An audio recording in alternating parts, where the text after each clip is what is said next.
Vikki is 61 years old, and at some point, she'd describe it as a turning point, though it probably looked quiet from the outside, she made a decision.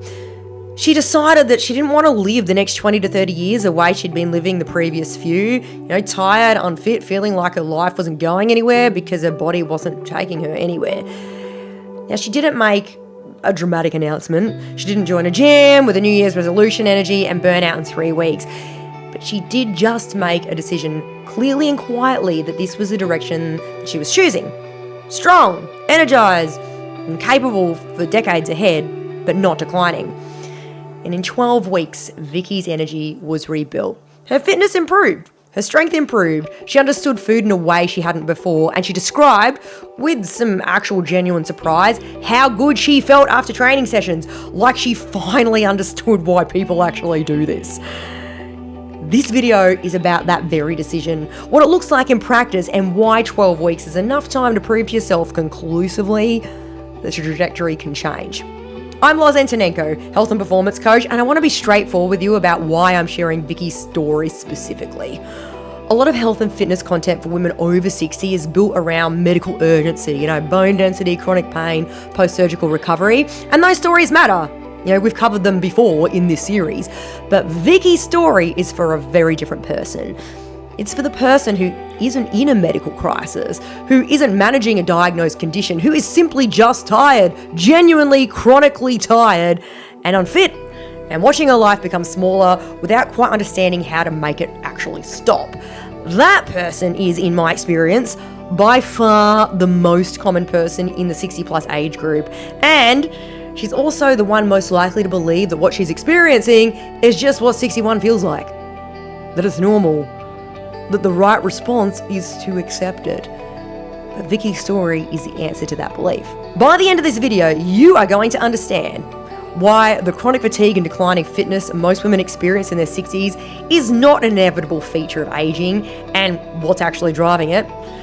Why simplicity was the key to Vikki's results, and why the most effective system is almost never the most complicated one, and how 12 weeks of the right inputs can produce a change significant enough to reframe everything you believe about what your body is still capable of. Here's the structure: Vikki's situation and the specific decision she's made, then the 3 pillars: the decision point, the simplicity principle, and the vitality feedback loop, then her full results and exactly where to start.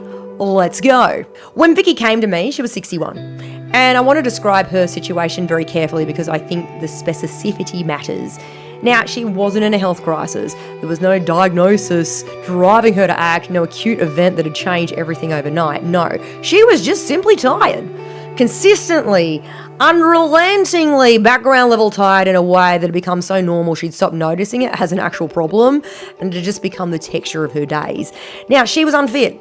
Not dramatically, not in a way that was obvious to anyone looking at her from the outside, but she knew. She felt it in the really small things, the breathlessness on the stairs that hadn't been there a few years before, the way her body felt heavy and slow when it needed to move, the lack of physical confidence in her own capability. And she had a sense, quiet but persistent, that her life just wasn't progressing. Not in any single dramatic way, just that tiredness and the unfitness were creating a kind of a ceiling on what she was doing with her days. She was managing, not thriving.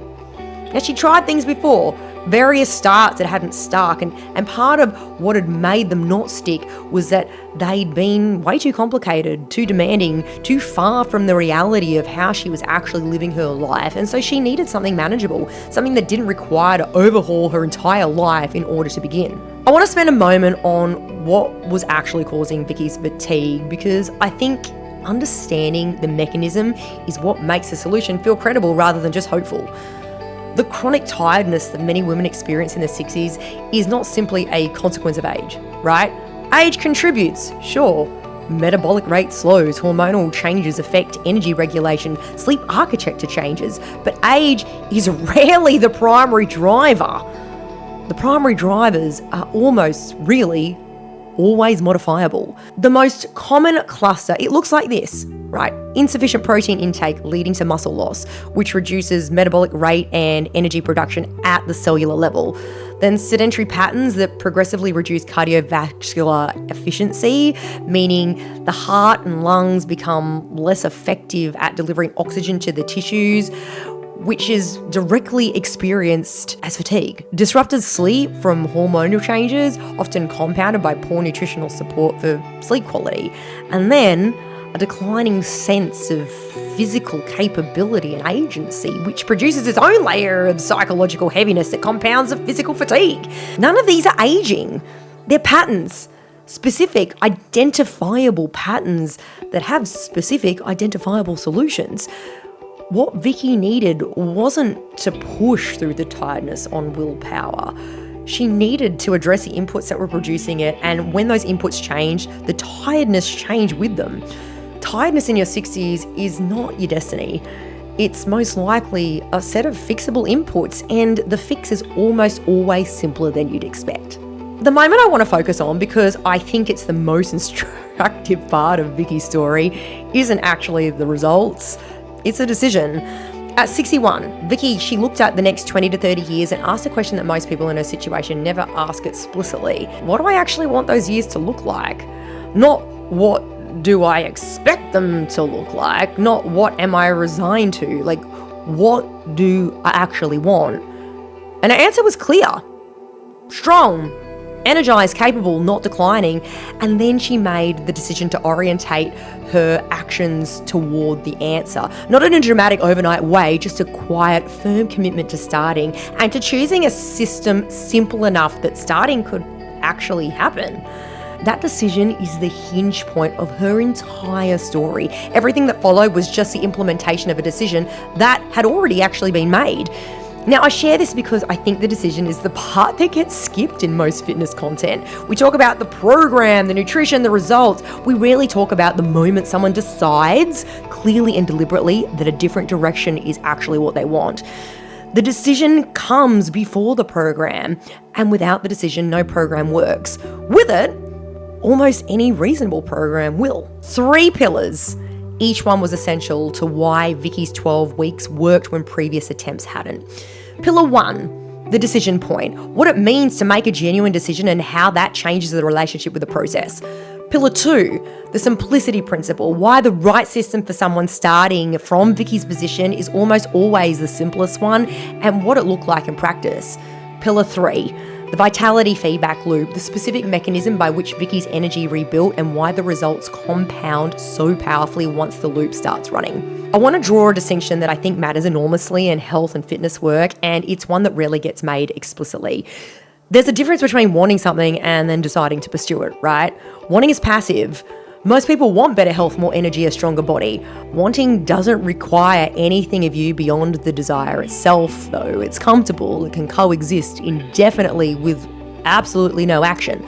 Deciding, it's different, right? A decision closes off the alternative. It creates a commitment, not to a specific outcome, because outcomes are never fully in your control, but to a direction and to the actions that move you in that direction. A real decision changes your relationship to the choice. It makes not starting feel like betrayal of yourself rather than a neutral option. And so Vikki made a decision. I can tell the difference in the first conversation between someone who wants something and someone who's decided. The quality of engagement is different, right? The questions are different. The willingness to be challenged and to stay in the discomfort of change is different. She'd been wanting more energy and fitness for some time. The turn came when she stopped wanting it and decided to pursue it. And the pivot to decision was driven by a specific clarity. She looked 20 to 30 years ahead and found the alternative continued decline, and she found it genuinely unacceptable. I want to offer you the same framing that I offered Vikki because I think it's useful regardless of where you are right now. Look 20 years ahead, not 5, not 10, 20. You'll be like 81 or 75 or 70 or 65, whatever the number is for you, right? What you want in your life. What do you want to be doing? What do you want to be capable of? Not in a fantasy sense, in a real, tangible, physical sense. Do you want to be able to travel to hike, to lift your grandchildren, to drive yourself where you want to go, to live independently, to move through the world without pain as the constant backdrop of your entire life.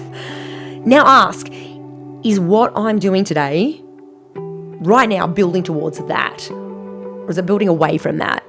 And for most people who are chronically tired, unfit, and watching their capability quietly diminish, the honest answer to the second question is, yeah, building away from it. Not through any dramatic failure, no, just through the accumulated effect of just not making the decision to build toward it. The decision isn't to become a fitness person or to love exercise or to overhaul your entire life. The decision is simply to choose the direction, because everything else is just the next step in that direction. For Vikki specifically, the decision changed two things that previous attempts hadn't managed to change. First, it changed her relationship to difficulty. When previous attempts got hard, when she was tired after a session, when the nutrition felt like effort, when motivation dipped, the difficulty felt like evidence that the approach just wasn't working. She'd stop. She'd wait for motivation to return, which it eventually did, right? Briefly, leading to another start that would also stop at the first difficulty. After the decision, difficulty felt different. It felt like part of the process rather than a sign that the process wasn't for her. And she stayed in it. And staying in it, through the early weeks when the results just weren't visible just yet, is exactly how the results became visible. Second, it changed her relationship to simplicity, because previous attempts had often been really complex, programs with many moving parts that required significant lifestyle overhaul to implement. The complexity had made starting feel really hard. After the decision, she actively just wanted simplicity. She was asking, what's the minimum I need to do to make this work? Not because she's lazy, but because she was pragmatic, and because she wanted something she could actually sustain. That pragmatism, though, led directly to pillar 2. The second pillar of Vikki's program was simplicity, and I want to make a specific argument about simplicity because I think it's misunderstood in fitness culture. Simplicity is not the beginner option that you graduate from when you get more serious. Simplicity is the strategy. And for someone starting from a position of chronic fatigue, depleted energy, and a history of programs that just didn't stick, simplicity is not a compromise. It's the thing that actually works. So here's why. Adherence is the single most important variable in any health program. A simple program followed consistently for 6 months produces results that an optimal program followed sporadically for 6 months actually can't touch, right? The question is never what is the best possible program in theory, it's what is the best possible program that this specific person will actually do. For Vikki, with her baseline of chronic fatigue, a history of complex programs that hadn't stuck, and her explicit request for something manageable, the answer was, start simply. Establish the habits, let the results create the motivation and the momentum and the next layer of complexity. Not simpler than necessary, simple enough to start and simple enough to sustain. Those are the parameters, and everything within them is just fair game. The nutritional approach for Vikki was built on the fuck-free flexi framework, and we applied it at the most accessible level. We didn't start with tracking. We didn't start with macronutrient targets. We started with one principle and one principle only. At every single meal, make sure there is meaningful protein, sources present, right? Eggs at breakfast, chicken or fish or legumes at lunch, red meat, fish, or another complete protein at dinner. And the rest of the meal could be whatever was easy, whatever was enjoyable, and whatever fitted the reality of her day. That single change, protein at every single meal, some sort of protein source, right, began to address the nutritional deficiencies and the deficit that was contributing most to her fatigue.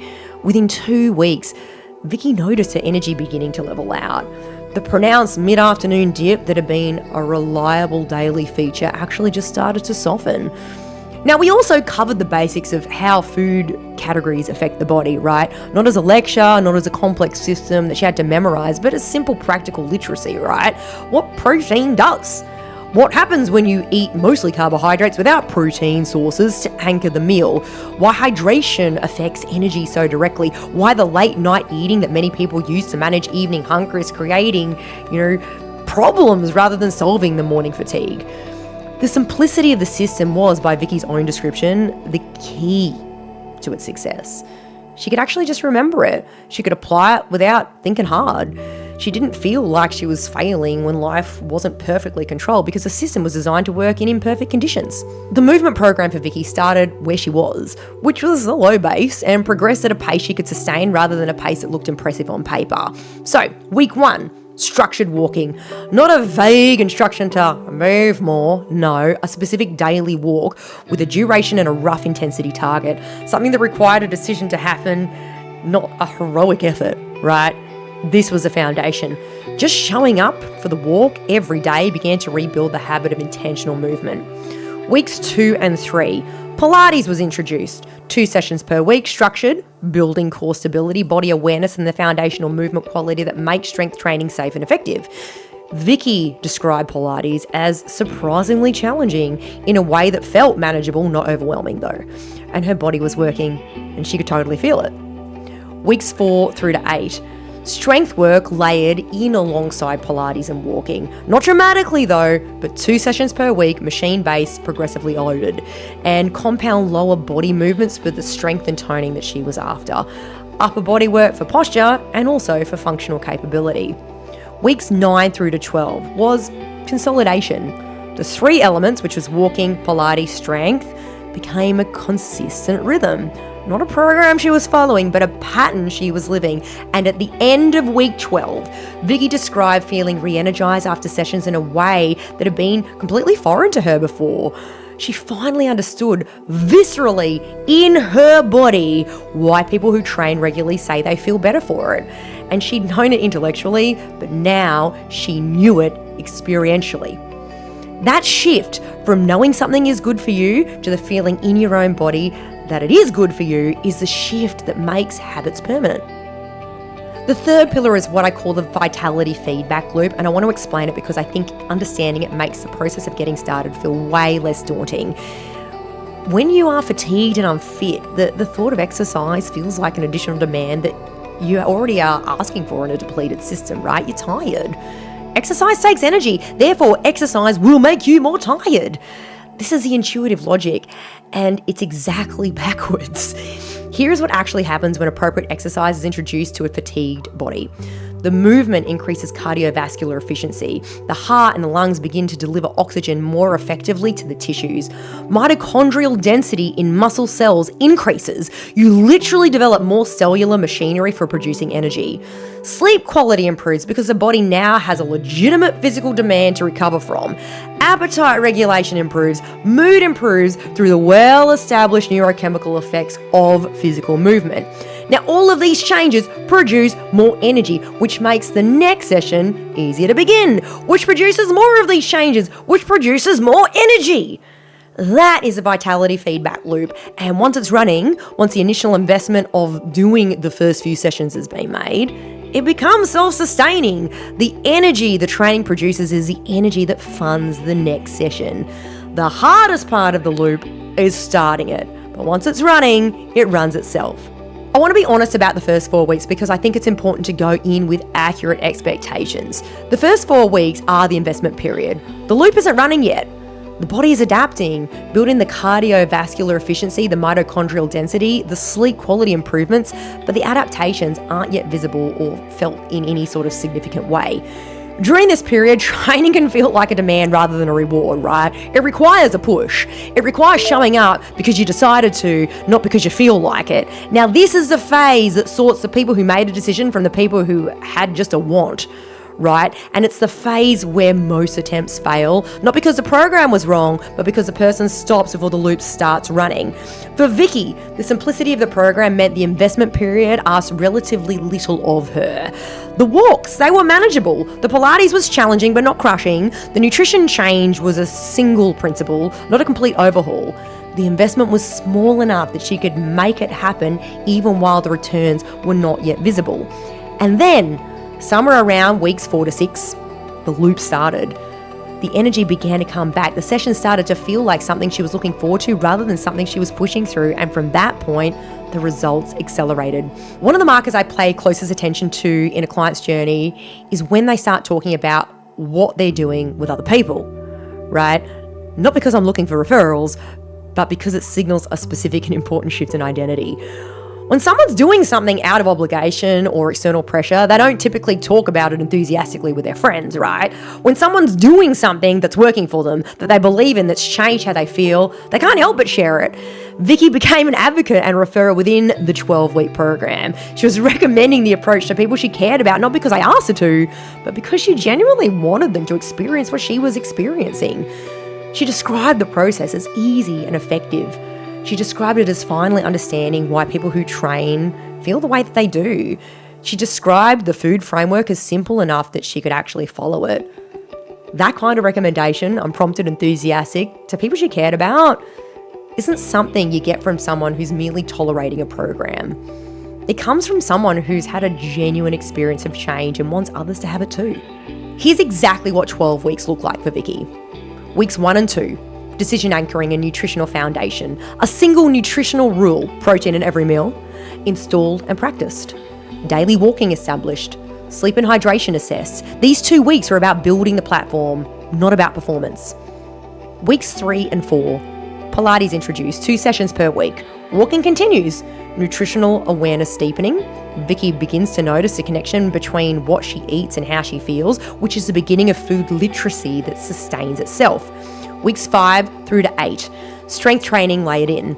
2 sessions per week alongside Pilates and walking. Progressive loading begins. The vitality feedback loop kicks in around weeks 5 or 6. Energy noticeably improving. Sessions shifting from demand to something approaching enjoyment. Weeks 9 through to 12. Consolidation. The 3 movement elements are now in rhythm. Nutrition is habitual. Energy is consistently higher than it was at the start. Vikki is recommending the program to people she knows. The physical changes are visible. The identity shift from someone who's tired and unfit to someone who trains, eats well and has energy is complete.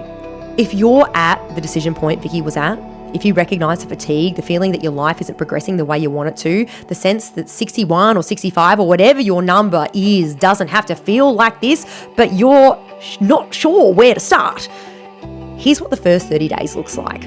Week 1, make the decision. Not the New Year's resolution version, the genuine, clear 20 years from now version, right? Look ahead, choose the direction, write it down if it helps, but make it real, not rhetorical. Then, walk. Every day. A real walk, not a stroll at a letterbox. 20 to 30 minutes at a pace that slightly challenges you. This is not the exercise program, it's the habit installation. The habit of intentional daily movement is more valuable at this stage than any specific workout. Week 2, protein at every meal. 1 rule, don't add anything else yet. Just that rule applied consistently. Week 3, find a Pilates class or a structured beginner strength program. Something with guidance, with progression built in, with enough structure that you don't have to decide what to do each time. You just show up. That's the 30 days. Simple, manageable, the foundation of everything Vikki built in 12 weeks. Let me give you the complete picture of what 12 weeks produced for Vikki. Energy, rebuilt from chronic background fatigue to consistently good energy across the full day. Fitness, measurably improved. She moved more, breathed easier, recovered faster. Strength and toning, improved through the progressive strength work. Daily movement, consistently higher. Walking is now a daily habit, not an occasional effort. Nutrition habits, installed and sustainable. The simplicity of the framework meant she could maintain it without constant decision making. Self-knowledge, significantly improved. She understood how food and movement affect her body in a way she hadn't before. Mindset, orientated towards the next 20 to 30 years with a sense of capability and momentum rather than a resignation and decline. The result she described most often, she finally understood why people who train say they feel better for it, not as an idea, as a felt daily reality. 12 weeks, 1 decision, a completely different trajectory for the decades ahead. I want to be direct about what Vikki's results mean for anyone watching who is in the same position she was in. They mean that 12 weeks from today, you could feel completely different. Not in a minor improvement, but a genuine, meaningful daily shift in your energy, your fitness, and your relationship to your body. They mean that 61 or 63 or 67 or whatever number you're at isn't a ceiling. It's actually just a starting point, and the direction from that starting point is entirely within your influence. They mean that the fatigue you've been accepting as normal is almost certainly not normal. It's a pattern, and patterns can be changed. 3 pillars, 1 decision, 1 transformation. Pillar 1, the decision point. Not wanting, deciding. The clear, deliberate choice to orientate your actions towards the next 20 to 30 years of capability rather than decline. Everything else follows from that decision. Pillar 2, the simplicity principle. Start simple enough to actually start. 1 nutritional rule, daily walking. 2 movement sessions per week, simple enough to sustain through the investment period before the results arrive. Pillar 3, the vitality feedback loop. The energy that training produces is the energy that funds the next session. The loop runs itself once you start it. The hardest part is the first 4 weeks before the loop kicks in, and after that, momentum does the work. If you take one thing from Vikki's story, the trajectory you're on right now isn't fixed. It's the consequence of inputs, and inputs can change. All Vikki changed was the decision and then the inputs. The trajectory, it followed. The decision is available to you today, right now. You don't need a program to make it. You just need to make it. If you're at the point Vikki was, tired, unfit, watching your life become smaller than you want it to be, and you're ready to make a decision, the next step is to take the Fix Your Mojo quiz. The quiz, it takes 2 minutes. It identifies exactly what's getting in the way of your energy and results right now and points you straight to the first thing to address. Not a generic list, but your specific situation, your specific starting point. The quiz link, it's in the description below.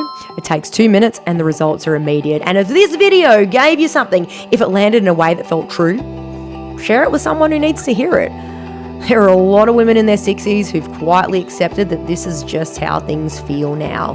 And sometimes one video, one story, one piece of evidence that a different direction is possible is what shifts that belief. And Vikki's story is that evidence, so pass it on. Thank you so much for watching. See you in the next one.